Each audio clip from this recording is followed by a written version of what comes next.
It's a very interesting subject.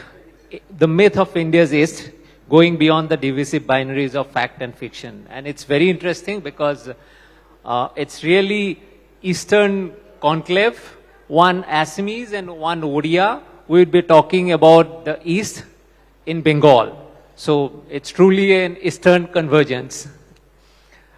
I'll start with a tweet of yours. You have pinned this tweet. And you say, mythology needs to be differentiated from other types of stories, legends which are political, and fables which have moral agenda. Mythology establishes worldview and hegemony. Rational secularism is based on myth of justice and equality in Islam and Christianity. Now I have two questions. First is, in today's era, where mythology is getting mixed with history, what are the legends or political stories that disturb you the most? And secondly, you have mentioned Christianity and Islam. Does that mean that the myth of justice and equality exists only in these two religions and not in Hinduism, which is very much a big issue in current India? So let's begin with the first question. I forgot. The disturbing political story or legend. People use words like culture, civilization, based on 19th century ideas. The 21st century ideas are very different. So really they have to read the more recent books, the recent scholarship, post-structural scholarship. Civilization words and all are used, they are very old, very colonial ideas. So when somebody uses words like civilization, I said, oh my God, the British have come back. So these are very, very old ideas. They're outdated. Nation state is a tough idea which is crumbling rapidly with the virtual space coming in, with cryptocurrency coming in, with challenging the nation state. So the new discourse is changing dramatically.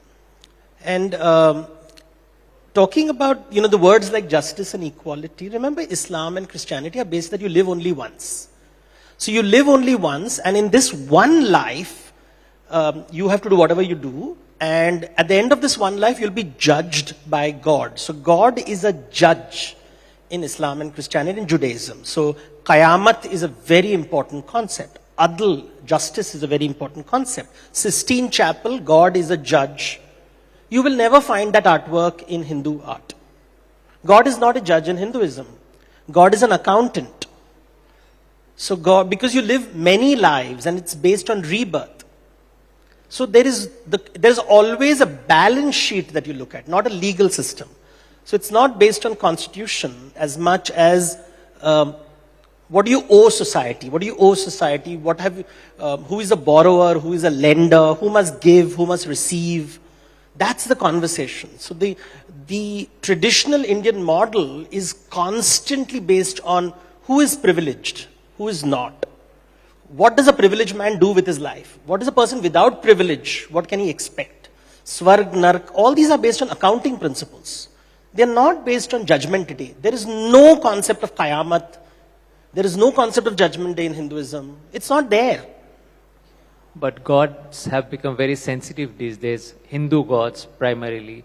We just saw recently the goddess Kaali smoking, and it's creating a huge controversy in the country. And goddess Kaali primarily belongs to the West Bengal culture. It's hugely worshipped in West Bengal and Assam and Odisha also. So how do you react to these controversies? Should we chill out that this is freedom of expression, or we should be sensitive to our gods? See, anger is political dividend, right? It's currency. If I get angry, I get outraged, I win votes. So in a political vocabulary, anger is useful. Whether you're really angry or not, even Bhagwan bhi leela karte hain. So this whole game of I'm angry with you and I'm upset with you helps you become powerful. Nowadays, Natya Shastra is more important than Dharma Shastra. So, नौटंकी से राज्य मिल सकता है. पहले जमाने में युद्ध करते थे, आजकल किसके तरफ आप इशारा कर रहे हैं? सब. We have brilliant actors everywhere. Those who are crying are actors. Those who are crying for justice are actors.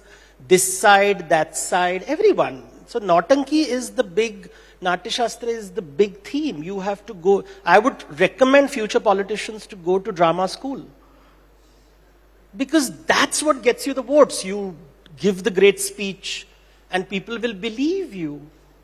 So it is Natya Shastra.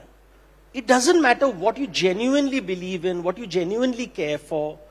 If you get angry, you get your vote. So Navaras you should learn, Bhava you should learn, Natya Shastra, Angika, when to bow, whom to bow to. Then there is Mudraएं. I'm tempted to ask who has the best potential among the current lot of politicians? See, I'm a mythologist, so as per some people, that is false history.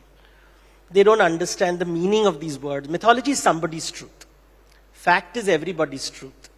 And fiction is nobody's truth. To study mythology, you have to accept other people's truth. If Nautanki gives you Simhasan, then you will do Nautanki. Because that's the design of democracy. Democracy says, we will vote you if you appeal to our emotion.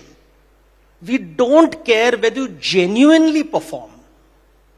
It doesn't matter whether you give us jobs, whether the economy is doing well, or whether my life is better. It doesn't matter. If you make me angry, play with the right emotion, I will give you power.